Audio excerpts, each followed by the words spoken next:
thought always that this is Tom Waits on one photo. Yeah. This is how it started. But yes, hello everybody, and welcome to Made Unmade, episode 5. Today with the great writer Dejan Dukovski, whom I'm sitting here in Skopje together with. And today's episode will be about our joint effort, Café Lehmitz, which was a story we were working on, as I remember, for quite some years, right? And I will give you the short background, just a short introduction to Dejan here. Dejan is one of Europe's most famous playwrights. He wrote plays like Powder Keg, like Brothers, or maybe it's called Prasengrad also, right? Yeah. Some of these have dual titles. Who the fuck started all this? In Utero, Other Side, and many others. Let's say like this, right? Okay, yeah. And including the film adaptation that was called in English, I think, Cabaret Balkan? Cabaret Balkan, yeah. Yes. The film based on Dejan's play came out in... Powder Keg, 1997, I think. In 97, right. And it premiered in Venice or something like this? Yes, it was opened in Venice, and actually the film was not in the main selection because it came up later than for the selection. But we were in the way winners of this Venice festival in this year, again 1998, I guess, and we win Fipresci. Yeah, a lot of awards. It was a huge success, and you also been working on, on numerous projects, both as a script doctor but also as a screenwriter, and one of the maestros, right? Okay, thank and you for this modest introduction. Now let's go to the bubble gum. But thank you, Johan, and thanks for calling me for this, and nice to be here in this nice coffee and see you after a while. But tell me a little bit because Café Lehmitz was a project Dejan initiated, so to speak, and this was maybe, let's say, in 2009, something like this. Which one? Café Lehmitz. How? Because you came with the project to me as such, and it was based on a Swedish photographer actually called Anders Petersens, and he had made a great photo book called Café Lehmitz, which is quite of a story. It's also in the book the story of how he. We will talk about that a little bit later because we also took him as a character into the story, so to speak. And Café Lehmitz is most famous for this, the cover of Tom Waits' Rain Dogs, where you have these lovers kind of holding each other in a very tender black and white photography. And then showed to me there's actually a series of photographs taken over, let's say, 2 or 3 years, I think. Sometime. Where basically Anders Petersens, whom I also later met actually about this project, I will tell you that story also. But he basically more or less lived there for 2 years, you can say.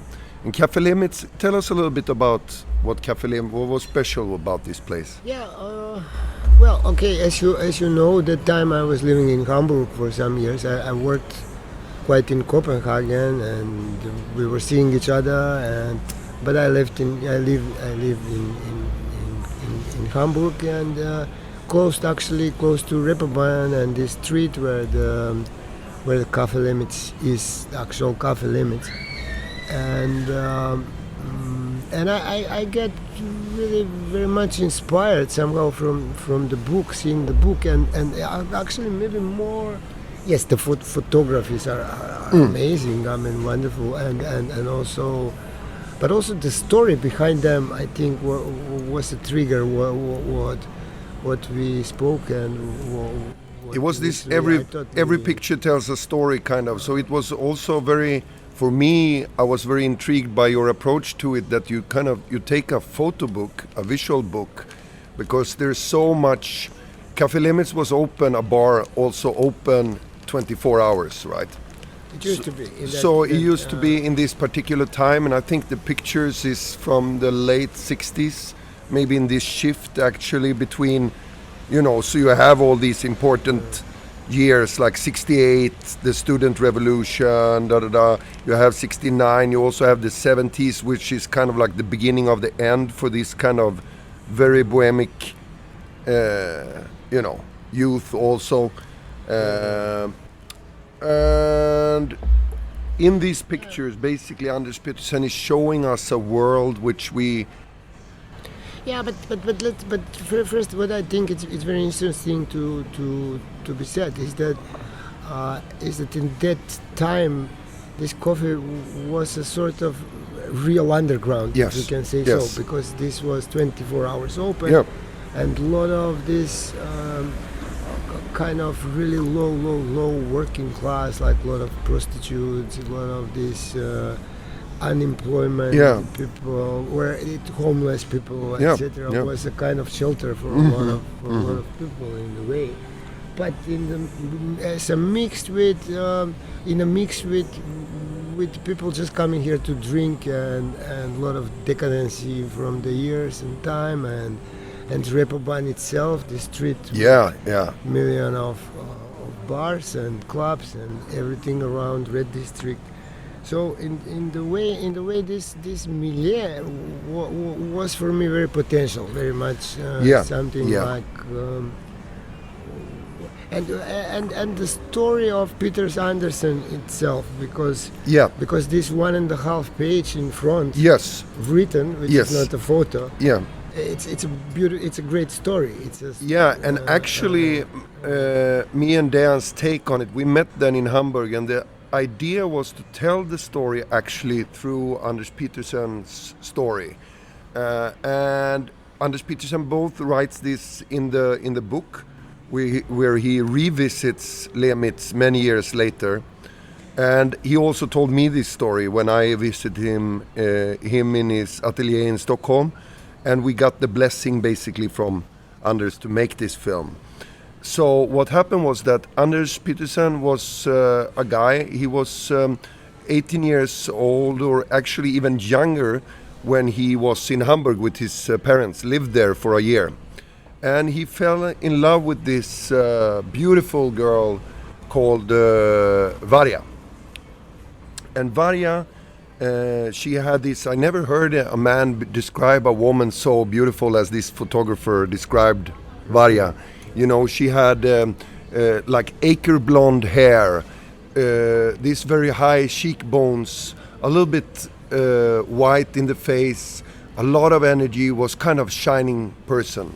And she and young Anders Petersen meet in Reeperbahn, in Café Lehmitz, among other places. But they are kind of like a gang then, right? And this gang start going wild. He starts to hang out with them. He doesn't know at that point, when he's falling in love with her, that she's also a prostitute. But they kind of, they're in a gang, drinking, taking these amphetamines, staying up all night long, listening to the new type of rock and roll music, And somehow this girl says to Anders that it's better for him to go back to Sweden, because they're surrounded by a sinking ship, as she sees it. And he goes back to Sweden.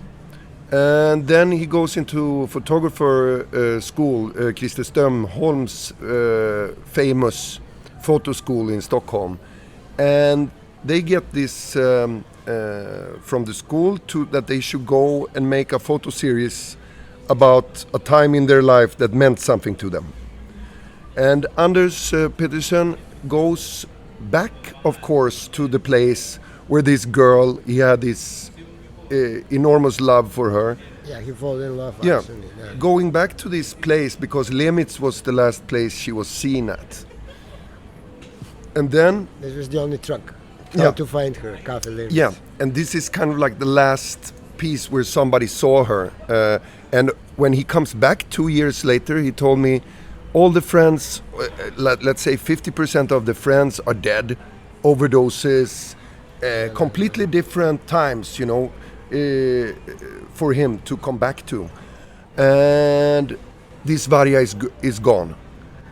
But he is there in Lehmitz, kind of waiting for her, hoping that one day she will come in through that door. And staying there for some years. Yes, and taking every day photos. Yeah, and what's happening instead is that he's taking photo and documenting this place and the kind of, how to say, rise and fall of Lehmitz.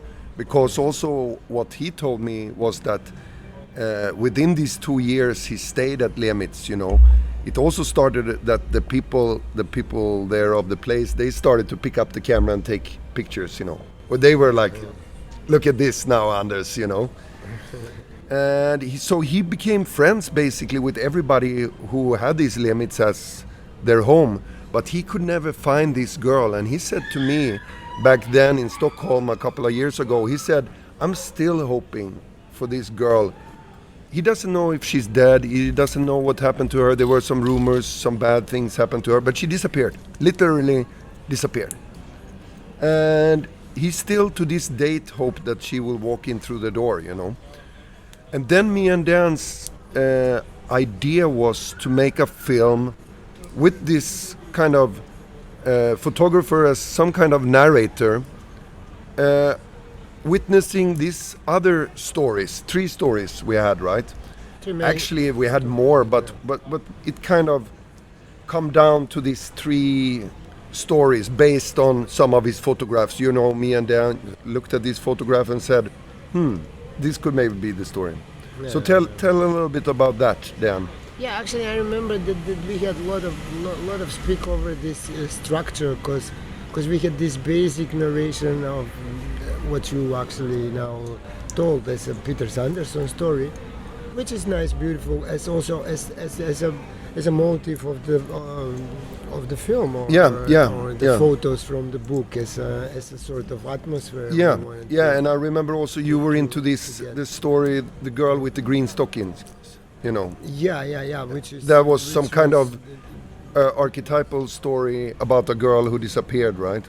Yeah, I was more referring to this young Koch, actually short story about a girl that few famous artists are falling in love, like Wedekind, I don't remember, but and everybody makes some masterpiece, but the girl itself has a very sad life story, very much. In the end, finishing in some hotel, being murdered, raped and murdered, but this was there are now some fragments from what we had, like. Actually, we had quite a material, but I remember this is what I started to say. I remember that we had this discussion about whether we should have like 3 basic stories, or maybe more like something like shortcuts, something like like different stories. There was also basically the idea in the middle point of Lehmitz. So we basically had some kind of talk about the narration, if it should be like totally, because we were also into at least talking about it, to go in a more fragmented way, and the only kind of common thing is Lehmitz. Lehmitz is kind of like the main character in a way. The place is the main character, right? But then we came up with the idea of this Anders Petersen as the narrator, and 3 stories. So there was one story called, I think, Lily's story, which was about, as I remember, this Marlene Dietrich story. You remember this? She is a singer, right? And we were also. This was actually so. This is so long time ago. So we were talking about different, like Café Lehmitz Yeah, we take a break here and continue after the rain. The rain dogs. So, all right. Yeah, so there was this story about this Amy Winehouse, Courtney Love type of singer, you know. And she's a great singer. We can call her Roxy. And she has the problem that she's also addicted to heroin, as I remember it, right? Yes, this was... She had some kind of addiction. This we also thought about this kind of Amy Winehouse kind of character. I think Amy Winehouse was maybe... Yeah, insanely talented, but also full of self-loathing and this and that. So she hasn't been on stage for quite some time. And her very, very strange manager had fixed her one comeback gig at Café Lehmitz, right? And her story was this kind of fighting the addiction kind of story, right? That fighting the addiction because she knows she has to go on stage. And last time she went on stage when she was intoxicated, it didn't go very good. And as I remember it also, there was this beautiful ending of her story where her ghost is kind of singing this song that we have been waiting for all. In a way, I mean, both me and Dejan, we thought of this as a kind of rock and roll Casablanca, you know, in a way. Yeah. Full of these sad stories, you know. But now, while we are, and I'm sure now we will have much more new, different story. And this is so interesting. Why? I mean, also, but I had this idea with this show to kind of, by revisiting it, because when we were making it back then, of course we thought that we could make it, right? We also had this other very interesting idea. I remember. Because Dejan's girlfriend at the time, she was a production designer, so we had this idea of not make it a theatrical thing, but we had this idea of changing between times in the same, because also I came from this way of working with my feature film Preludium, which was shot in one take. So the idea, I remember at one point, was also to kind of move between the timeline in one single shot, not in a theatrical way, but it's happening in the shot. And then there was the second story, which was Aisha's story, as I remember it. And there was this beautiful picture in the Anders Petersens photo book, kind of looking like, not like a young Dan, but looking like this kind of Robert Smith, The Cure, but this was taken in the 60s, so it was very radical, this photo, probably how he dressed back then. You know, now he looked like an average indie kid, so to speak. But we had this story then, I remember, for Aisha, was that Aisha wanted to change his sex, right? And become this, he was secretly in love, they were secretly in love with this singer also, I remember.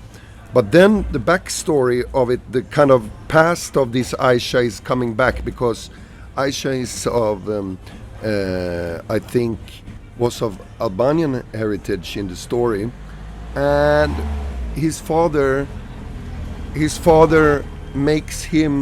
forces him to do some blood revenge. Wasn't it something like this? So much, but this was, at least I remember the original story with Aisha, that he was forced, this kid who basically wants to, and if he does that killing, blood revenge, he will also get the money for his operation. Something like this, yes. But it was more like a person coming from very conservative background. That was the main thing. And not being, of course, understand or about this changing the changing times, kind of like the parents with the older generation who didn't understand this happening. You know, imagine for the older generation back in those days, right? They come from, you know, everybody sits down on a Saturday with their hands in their knees, and now it's like the youth movement saying, which is not far now. We can do anything, you know, we can do anything. Yeah, but back then the youth movement was more wild and dangerous as such, because now what are the kids rebelling against now, you know? That's true. In a way. So that was the second story, and then I think, as I remember it, it was the third story that was this Anders Petersens story, also about how he was looking for this girl that never arrives. And also I remember we had some kind of love story between these Ox and Lily, I think their names were. These guys who you see on the front of Rain Dogs. This very complicated, old, how to say it, those people you see on the Rain Dogs cover, actually this Ox, when Petersen came back there later for this book, he had died. A lot of these people in the photographs died very, very soon after, you know. So he caught them at a very, very, how to say, poignant time in their lives, you know. Probably also when they themselves become grown-ups. Very sad stories in a way. Even in this short introduction, what he wrote about all these people and all Café Lehmitz itself. I mean, it's very sad. It's very much, you know, because they're all like really hopeless because of addiction, because of really, in a way, abandoned from the society in any sense. Yes. And of course, with different medical or whatever problems, but no securities and no kind of left and forgotten, you know. So and of course, a lot of them dies. And or in this period of 2 years or 3 years while he was gone. I mean, of course, it's but also the time itself. This period, and especially Hamburg, not just Hamburg, but probably, it's interesting, and for me at least, this was also kind of trigger, you know. Let's dig here a little bit. A lot of revolutionary thinking is going on here. A lot of even for now, for this time, very much radical ideas are in the air. Totally. And also what happened was that, I mean, as we knew it, this was also in when me and Dejan tried to make it, the old Lehmitz as such didn't exist anymore. It had turned into a church, I think. Right? Yeah, this with the church, I'm kind of more like. But there is one Lehmitz in Hamburg, but it's unclear if it's the same Lehmitz. Of course, it's not, because a place is also about the people, right? Yes. I mean, no. This Lehmitz, of course, is not exist. We were thinking maybe it's interesting authentically to shoot there, you know, to try to. But just because of because it's true, because Reeperbahn is here, because all the clubs are here and everything. Especially if we use this time gap, and but this Café Lehmitz is not existing. This Café Lehmitz. No, and that was maybe also kind of like the idea of the movie that, you know, in a way, at least for me, you know, this kind of, I wanted to make this great ensemble piece, you know, also about some kind of outcasts who found each other, you know. We were also, of course, inspired by there is this here in Skopje, as far as I know. I lived here for 4 years. Now we see somebody. Zdravo. Kako si? Yeah, now we have some guests here. Yeah. Добре сте. Добре бе, супер, нещо е някой подкаст ниво. Ай, слушай, криво ми е Невер тук бе за Мария, за... А ми кажеш за Дарко супер било. Супер, бре, Не може да ви стира там. Заключение врата се. Слушай, айде да се видиме. Ajde, trgaj. Zar ti so kolenova sredita? Da, dobar si. Se oporavil. Se gledame, čao. Yeah, we had some guests here, but no, what happened was also that there was this, I think, idea of, like I said, that's happening here and just happened here now, is that here in Macedonia or in Skopje, there is this kind of kafana culture and kind of club culture that, you know, we had this idea of like a coffee and cigarettes was an inspiration, right? This Jim Jarmusch, people kind of waiting for something to happen, and while they're waiting, they basically figure out the answer to the universe and how to, you know, how to end all wars. But since they're in a place like Lehmitz, nobody's listening, you know. So it's kind of like a, you know, in a way, I had this waiting for Godot feeling also when we tried to write this, right? Yeah, I mean, you know, it's all about These hopes and dreams stories. also, you know, how many times have I not been sitting, you know, in some bar, you know, with all your story and your hopes and your dreams, and, you know, you meet all of a sudden, this kind of meetings took place, right, in these limits. That was kind of key. So I remember also first session we had, I think we came up with like 20 characters or something like this also. Actually, in the beginning. Yeah. One was like, you call him Corto Maltese or something like this. Corto Maltese, yeah, the sailor. So, but because that was also what was special about Lem, is that all kinds of people mingled, so to speak, came together. You know, there were sailors, there were the drunks, the punks, the youth movement, the prostitutes, the addicts, the workers. So it was not as, how to say, polarized as today. It was a different mix, so to speak, that we were interested in, I think, with the story. Yeah. There was basically just a place, there was an excuse for, you could basically, any character could walk into this place. Yeah, also Hamburg is a harbor. It's a big... Yes. Which makes very much the profile of this town and this area here, and where you can see really a lot of up-to-date tourists who are coming. Yeah. Also because of this part of the city, but also just sailors, just workers on the harbor, and very international also. Yeah, in a way you have that also, right?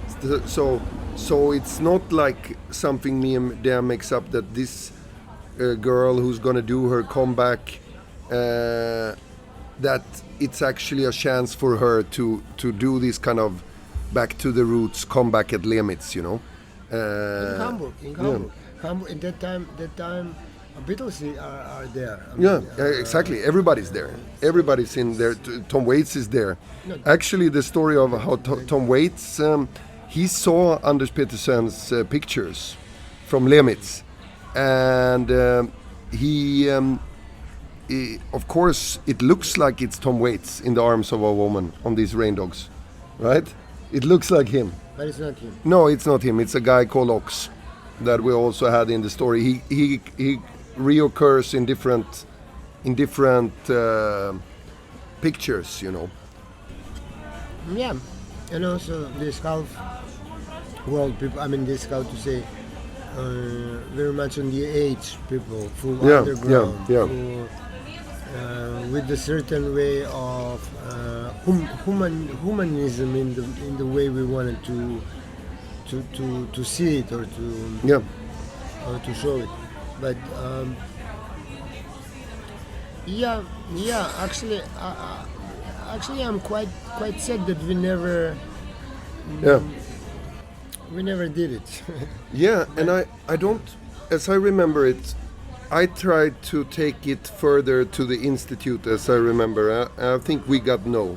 I think this was how it went because first me and Dan developed this. Then I came here to Skopje, and we were writing this kind of presentation or like a treatment of the story, right?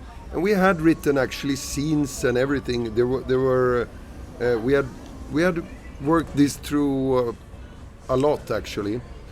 And then, as I remember it, I was living in Stockholm again many years later. This was probably in 2016 or something like this, before I moved here to Macedonia, Skopje. I met with Anders Petersen, and he thought this was great.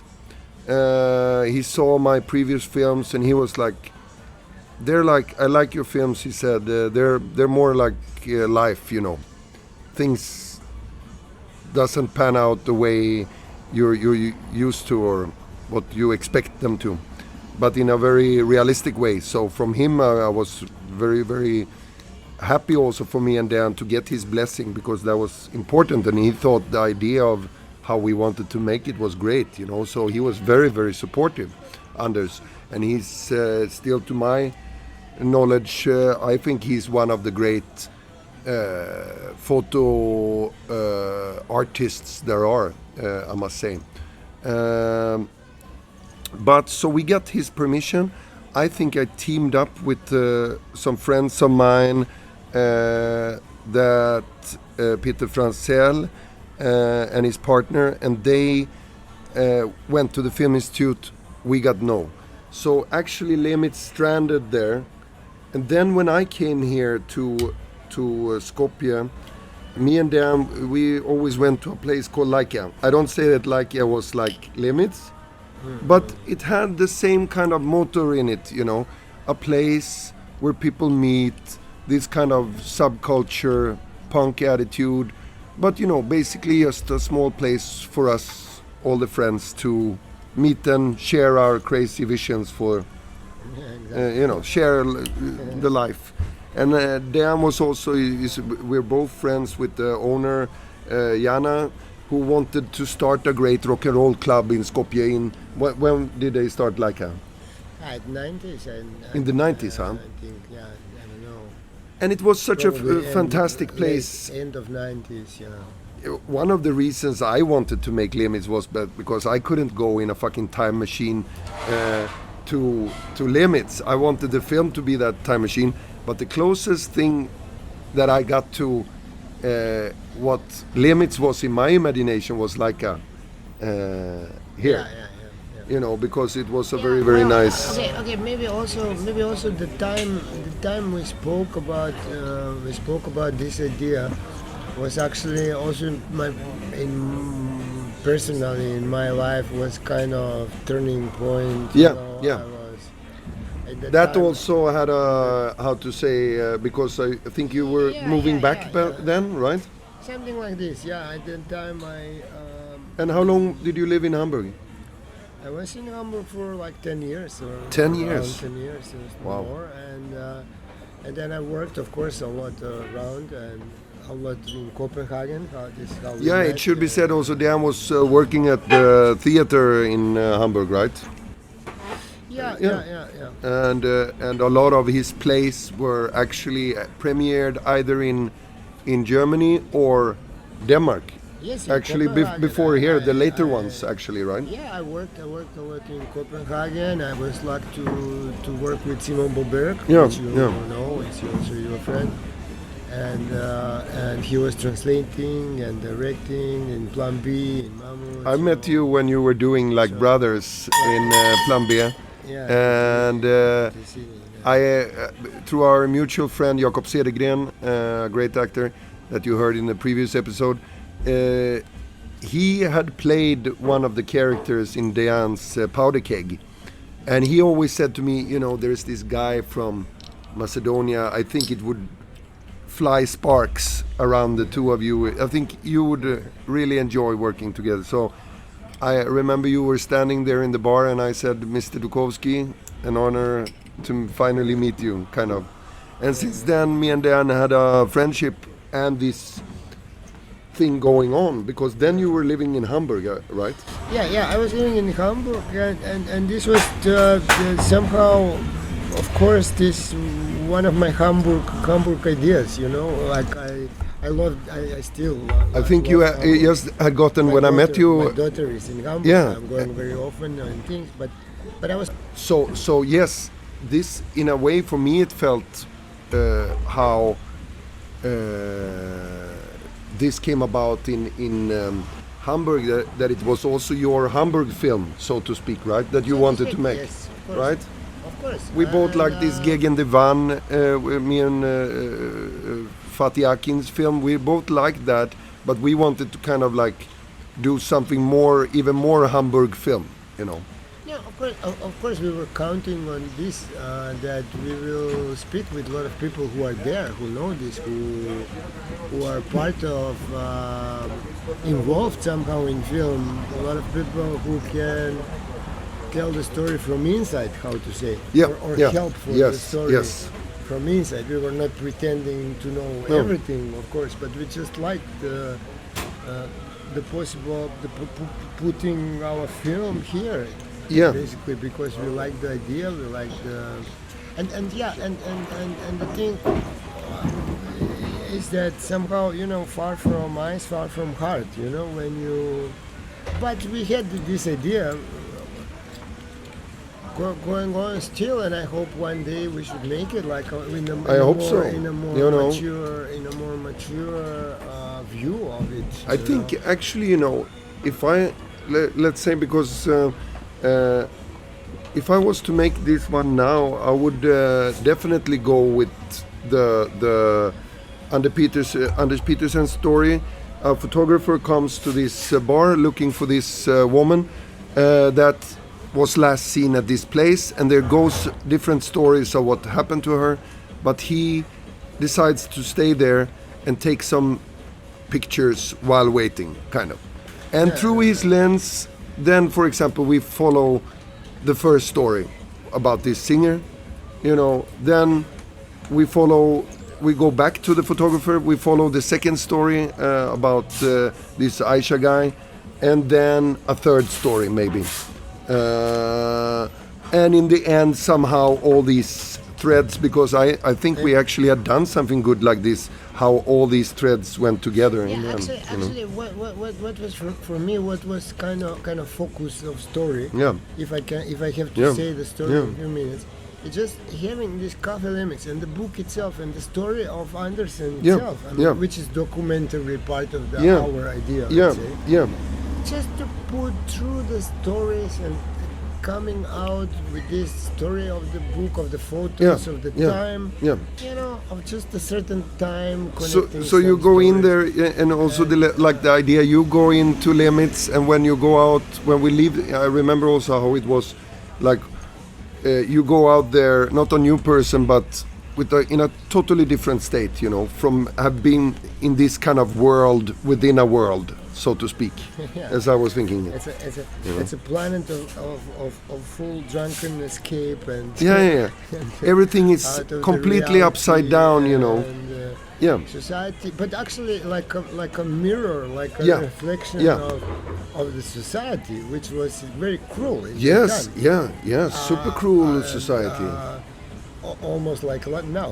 Yeah, this is also why I'm interested in talking about it now, because I think the way how you see this, what attracted me to the project was that we could really make some edgy characters that today it's so hard with everything. Everything is being recorded all the time. Everything is somehow documented. This, when back in those days when Anders Petersen took these pictures, there was nobody else taking pictures of this. Literally, imagine, literally nobody. You know, he told me when they saw his camera the first time, you know, they were not used to this with cameras or anything. And I think therefore maybe you had this sense of like what I wanted to do with the film was like dancing at the edge of while the world is kind of falling, you know, kind of like party of the apocalypse, kind of. Yeah. Because the world out there is so fucked, so let's be in here together and be even more fucked, in a way. A lot of these people were here because they were not having many other choices. You know? No, exactly. A lot of people were here just simply because they were alcoholic from other side. Yeah, but exactly. But it's a good. Café Lehmitz itself was I think in that time, and it's as an idea for a movie, a perfect, common place, a perfect gathering place. Yes. For different characters, different. Maybe it was this good mirroring of the society. Yeah, maybe the thing. Now I'm just speculating, but the thing that happened was also why some people were like, okay, this is very interesting, but I think their buts was that these characters still, so many years afterwards, as me and Dan envisioned this place, was a little bit too much for them. Because we live in an extremely conservative era. Fascism is on the rise again.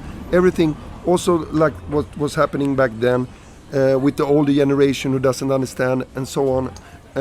And I think maybe that our love for the misfits, me and Dan's love for the misfits, is for many people maybe too much, because they only see them as losers, you know. A lot of people are like this. Oh no, they're just losers. Why should I? And as I saw this, it was like a very tender and gentle portrait of these humans, because as I see it in the film, is that they did the only sane thing you could do, which was kind of like, let's forget our sorrows and get together while we can, you know. There was also, as I remember, this kind of time lock in the film, that you have the feeling of it's going to go down, you know, the outside world, it's going down. Yeah, but also I agree, and I must say that I will not use the word communistic, but but I must say, especially going back in 60s and 70s, which is a time of the most, I guess, we're a little bit idealistic in our beliefs or in our thinkings, but it's a time, where it's a sort of enthusiasm, because the Second World War is over now, quite a time, and the peace and love is around, like hippies, like people have this kind of, generally talking, the world in this time, kind of growing feeling and peace for finally now peace. Yeah. Forever, let's hope. From other side, you have of course this underground society, which is also exist, and the it's not that the world was not cruel. No, quite the contrary. Years, Maybe more on the edge than ever in those years that we wanted to kind of depict, right? Yeah, not too complicated, and not to go to philosophy, but Café Lehmitz itself had this kind of gathering, kind of social dimension. Yes, you know? yes. Kind of, in this sense, human mission. Let's say. And it's a very interesting discussion, because I think also this I recognize in Anders Petersen also, when I talked to him about, his Anders, as I understand it, if I understand Anders Petersen right, his method still is kind of like approaching a stranger on the street, more or less, or in a bar, and then kind of he goes into their story with their allowance, This is how many of his projects, also his other photographs, are amazing. In the closeness, how he gets to follow people, right? And I think also these limits was also an idea of how, because what I always wanted to say with Dan is that Dan is a very, very good listener, and he's maintaining, no matter how great he is as an artist, he maintains a human being. And you know, this time when people look each other in the eye and kind of changing perspective, even if you come from this side or I come from that, this starts now, 50 years later, to be something completely unique, you know. I think, in a way, how we relate to each other, more and more digital, more and more distant, you know, even not calling each other anymore, you know.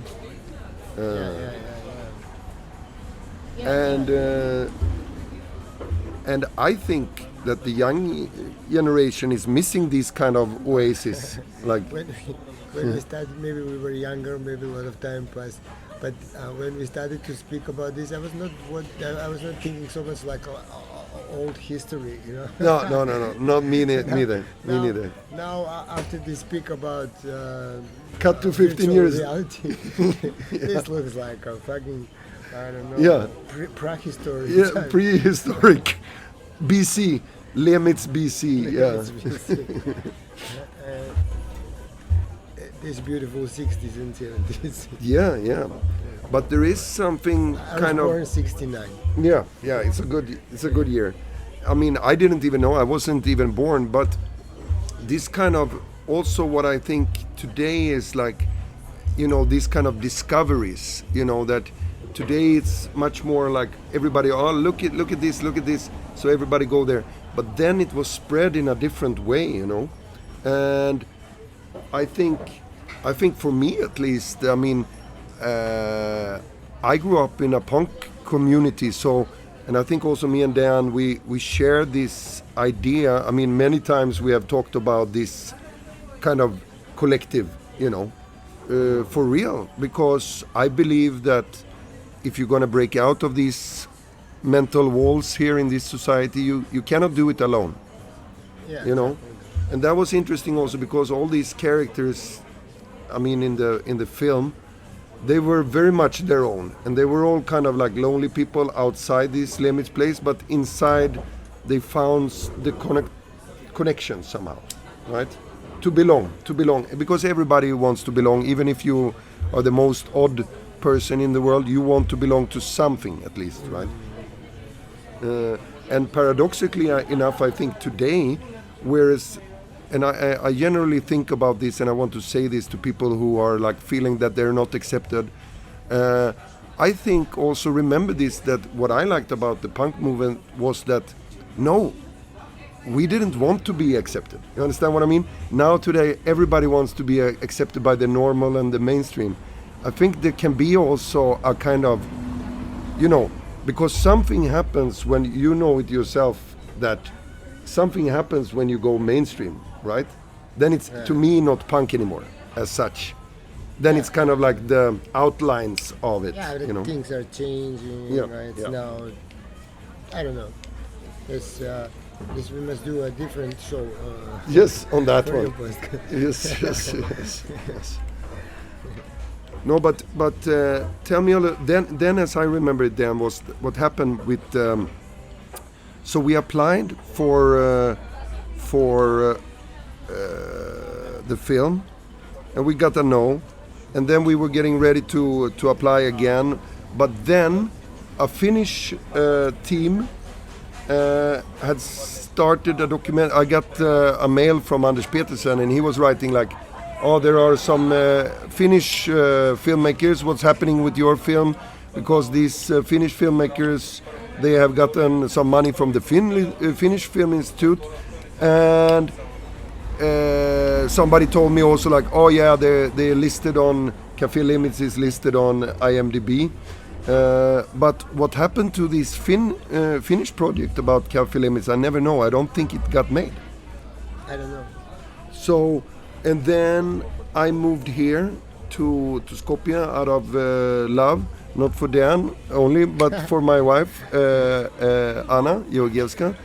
And I remember the last time we talked about Lehmitz was maybe 4 years ago in Balkan, to maybe do it here with international actors.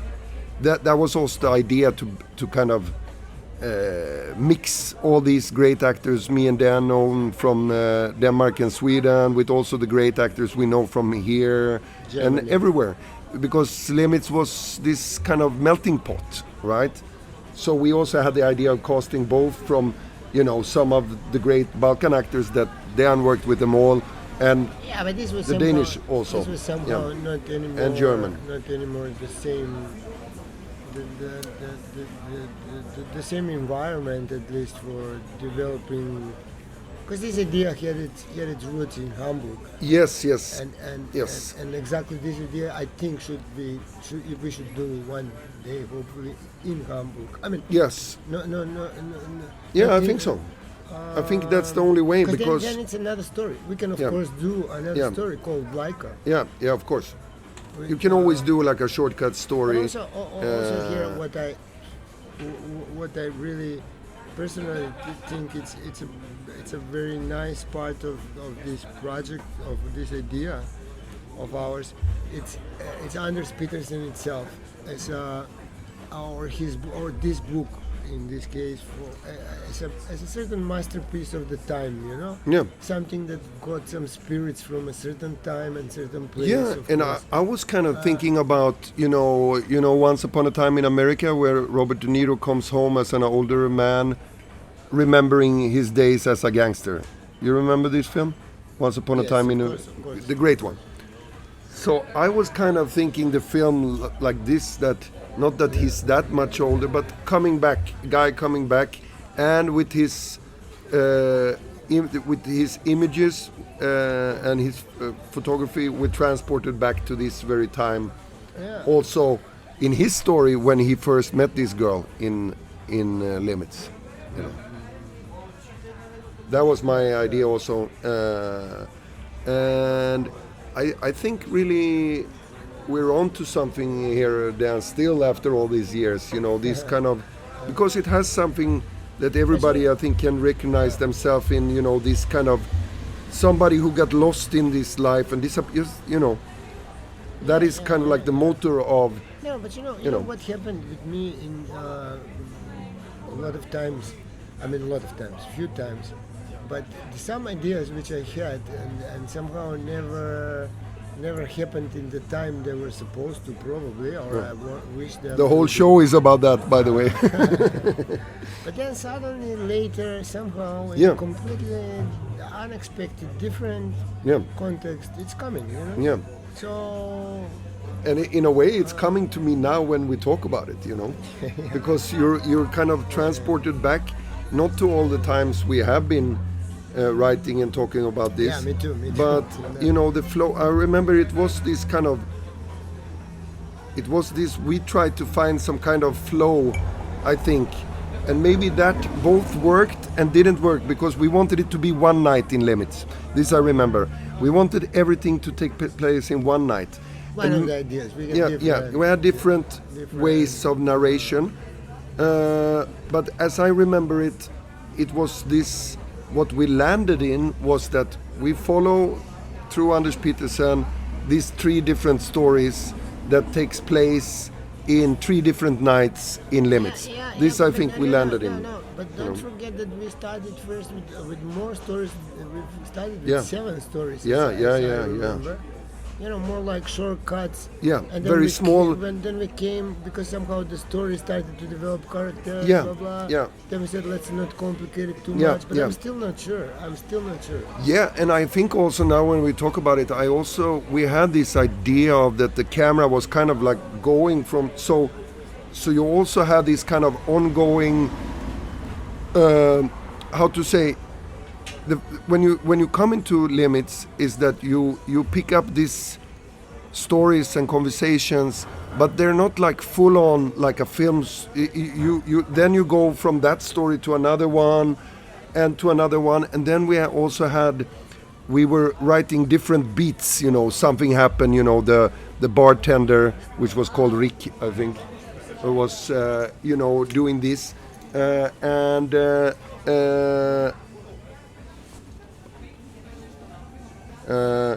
Yeah, just a girl selling balloons in the Nice, street beautiful, that beautiful, I a lot of colors. that I know. Yes, Actually, I know her. She's been selling these balloons on the street for 5 years or something like this.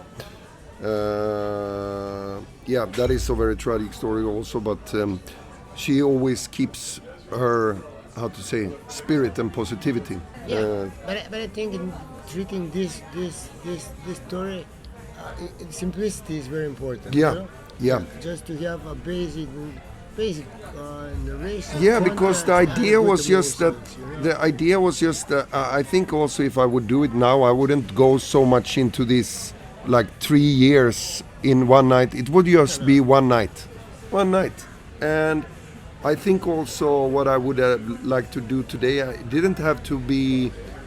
It was very dramatic stories, and of course we're gonna have that drama, but maybe more as friction if we would do it today, I think.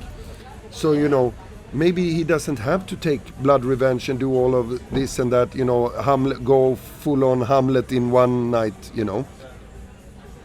You understand what I mean?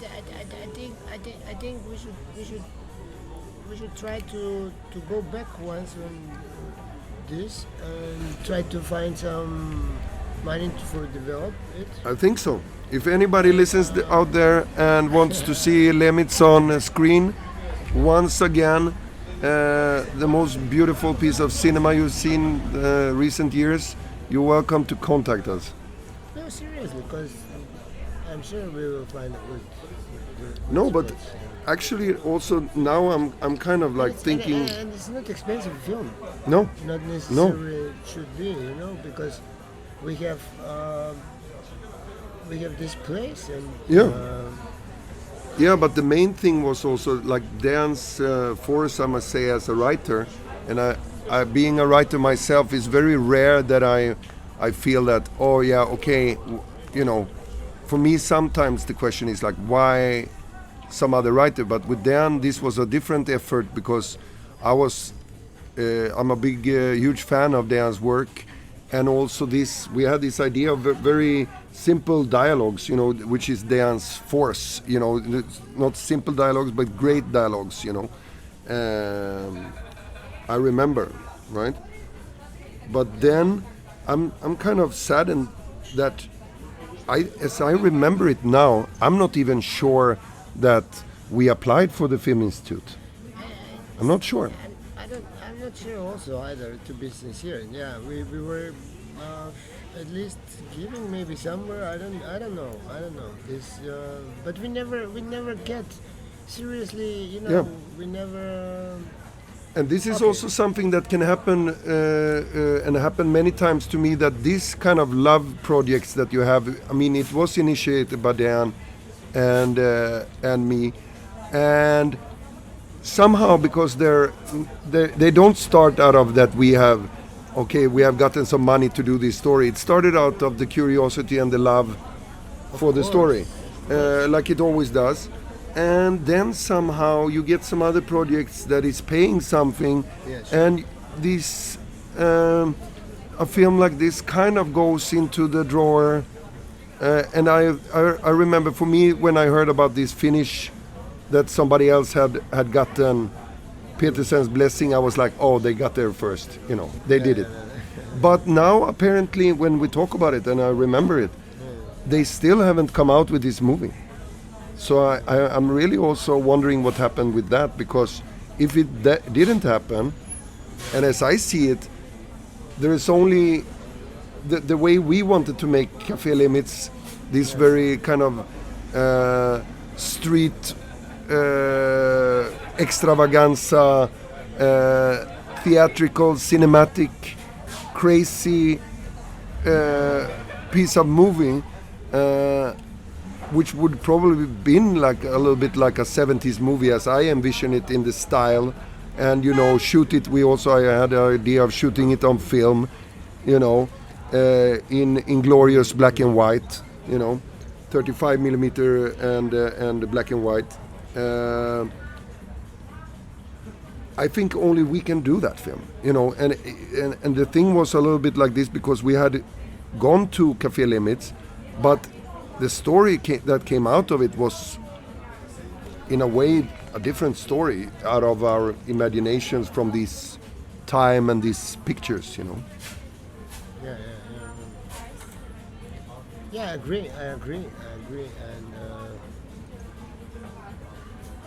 And of course, the good thing is inspiration out of it, and our world somehow in, I don't know. Yeah. How to say. Yeah, there is this, this theater he goes to in Steppenwolf, in this Hermann Hesse novel. He gets this theater ticket only for the crazy. You remember? He gets this Harry Haller, this lonely guy. He gets this. You have to be crazy to enter this place, and that was kind of my idea also for Lehmitz. At your own risk. No, but I think if we had done it, it would have been a celebrated cult movie, you know, because we also, I mean, in some ways, this Cabaret Balkan that you also have written, based on Powder Keg, in a way, it that had also some of that feel to it, right? Yes, With this kind of presenting these short stories going together. Yeah, I get this luck and you my. And actually, I mean, yeah, sure. And what I wanted to say also, Dan is great listener. So, in the beginning, when I was reading seeing his work, I was thinking, all right, this beautiful absurdity of it, it was something you made up. And then I came here to Macedonia, and I realized this is Balkans, yeah. the Balkans. Yeah, it's true. Authentic things are always the best. I mean, speaking as writing or as I don't know. Yeah, but what I wanted to say was that it was like meant to be a very, how to say, comedic and dramatic film.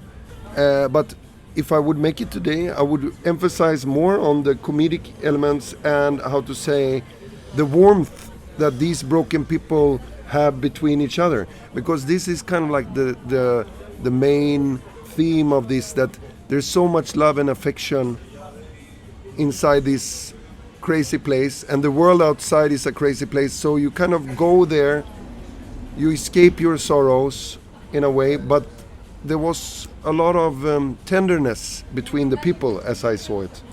And maybe this is the tenderness that everybody says, oh yeah, I remember the old days. We miss the tender days, you know? Yeah, sure.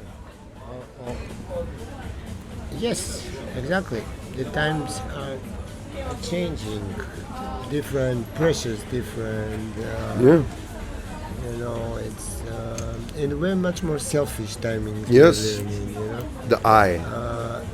Yes, everybody looks about his own business, and everybody he has no time to less and less time to spend with others, and this kind of everybody lives in its own small virtual world, you know.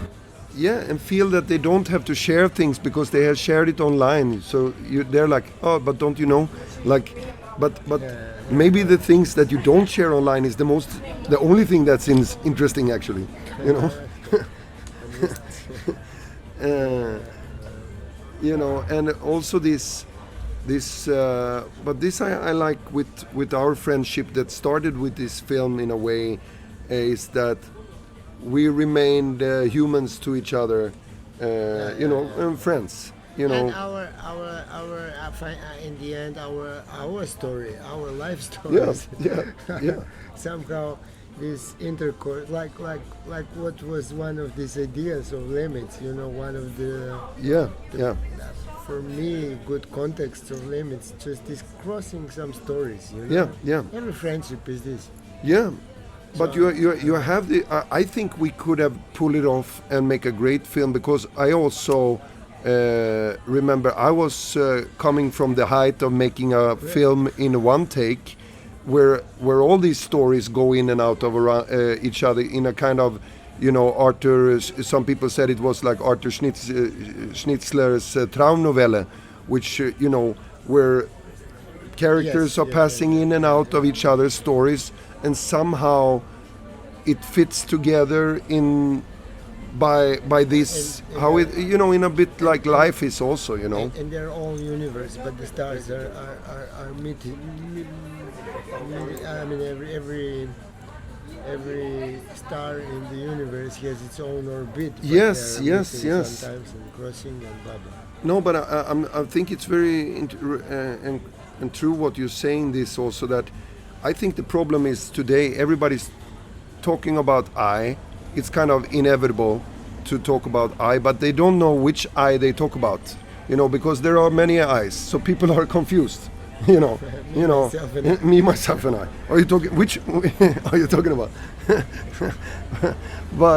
but it's also shown actually with people who feel bad, and you know, I'm thanking my lucky star for that. That in a way, I am extroverted introvert, but I need this. How to say? I need to connect with people, and I need to go out and make this connection with people, because I think today it's all about the I, but it should, therefore everybody's kind of like prisoners. You understand what I mean? Prisoners in the I, because I means a prison, and we means that we can actually do something. And I think people should remember this a little bit more, you know. Sure. Because it's so many times also as a director, and you know, as a writer, which is one of the loneliest works in the world, is that it's nothing until it starts to relate to other people, you know. Sure, yeah. I mean, we are born from sexual intercourse, so Yeah. for this you need two. Yeah. I don't know. You can't fall in love in the computer. No. Still. But We I see, think it's. we see. Maybe.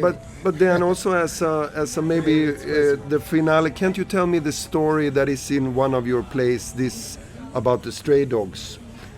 Because I think it also has something kind of connective tissue with Lehmitz. You mean this tell me Sarajevo story? yeah, actually. in one of Dejan's plays. Which one is it? This is other side, actually. Other This side, is yeah. beautiful. It's now. I just came back from Sarajevo some days ago. I was missed this theater festival, and Sarajevo is a beautiful city. I really like the city from a lot of ways. I know Sarajevo from before that war, what happened in Yugoslavia 90s, and it was one of the really best cities for just going there, going out at night, meeting people from all over Yugoslavia. Like it was a middle point, like seeing good and everything. Okay, then the war happened. We were all in shock and everything. The country was falling apart. War. I mean, we were not even dreaming of this possibility, but like in the bad movies. But then in Sarajevo happened what happened, and then after Dayton Peace and the first days of peace in Sarajevo, we were invited here with a show here, Who the Fuck Started All This, which was in that time very successful and BTF award, blah blah. And then it was like really boo. A lot of the people were afraid to go, you know, because it was too. Still, it were some of the first flights. And we came there, we were playing the show, and it was like really, really, really tough time in Sarajevo still. But okay, I've met this old friend of mine who was a puppet maestro after the show in the theater cantina, and I was of course full with questions, what happened, what, but I couldn't ask. Somehow he never really spoke about this. But in the end, he told me, I know you want to ask what happened to me. And what happened to me, and then he told me this story, which I used in one play. It's dedicated for him in the way. He said, you know, Dad, I was never a street dog. He was an old gentleman in 70 something in that time. never having nothing more heavier than puppet in his arms, kind tender, kind of feminine, sort of gentleman, how to say. And he said, and you know, I never watched news, I never read newspapers, I didn't know that what's going on outside. So first I noticed suddenly on the street a lot of dogs. And he said, wow, beautiful, all these really good dogs, you know, like family dogs, the rasa, how it's in this, with the pedigree. And then he said they were looking so beautiful on the streets, you know, walking free, and I said, wow, what happened? Then he said, but then after some days these dogs get dirty, they started to be like really hungry, because the street dogs were knowing how. Yeah, this was because people had to put their dogs out in the street. So this is just to say this. Beginning of the war. So put these pet dogs Lovers, who have been inside and fed all their lives on the streets, you know, right? Yeah, tough times coming, no food, no this, no that, you know, somehow people were saving lives, their own lives. So he said, in the end, all these street dogs were just jumping over these dogs, you know, which started to die. And then he said, then I realized how sad and bad is all this. And it was horror for him. He had to cross every day one bridge, which was always under snipers, you know. But he was making a small children theater. Yeah, while this was going on. This was going on, like giving some hope to kids at least, you know, something, you know, beautiful person, beautiful. I even wrote one short story about him now for one publishing, about the war with exactly, he had a promotion in Sarajevo, blah blah, but in the way this is now completely different maybe story, but what I wanted to say was that for me it was also that, you know, the stray dogs survived, right? Because they've been on the streets all their lives, you know. You know, his eyes were same warm and same, how to say it, nice, you know, full but with a mark on it, with a scar, you know.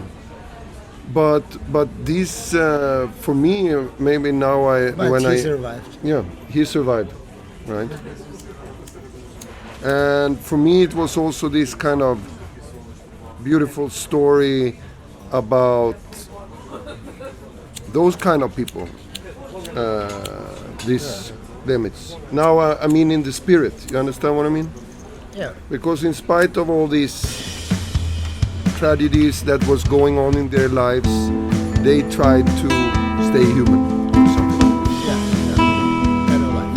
Yeah, and keep themselves alive as long as you can. But it's been lovely to talk to you, Dejan Dukovski, about our masterpiece, Café Lehmitz, a film that is still unmade, and hopefully, if the stars are aligned right, it will maybe happen. Next time we will speak about the movie. Yeah, the movie that got made. Yeah, of course. Thank you for listening. This is Made Unmade.